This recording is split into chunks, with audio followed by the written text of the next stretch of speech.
క్రీస్తునందు ప్రియమైన దేవుని బిడ్డలారా, ఈనాటి దేవుని సందేశం, నా తల్లిదండ్రులు నన్ను విడిచినను యెహోవా నన్ను చేరదీయును. కీర్తనల గ్రంథం 27వ అధ్యాయం 10వ వచనం.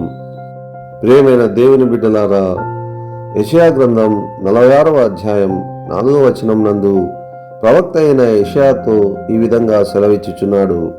ముదిమి వచ్చు వరకు నిన్ను ఎత్తుకొని వాడను నేనే, తల వెంట్రుకలు నెరయు వరకు నిన్ను ఎత్తుకొని వాడను నేనే. నేనే చేసి ఉన్నాను, చంకన పెట్టుకొని వాడను నేనే, నిన్ను ఎత్తుకొనుచు రక్షించువాడను నేనే. నేనే నేనే నిన్ను సమస్తము అని ప్రభు సెలవిస్తూ ఉన్నాడు.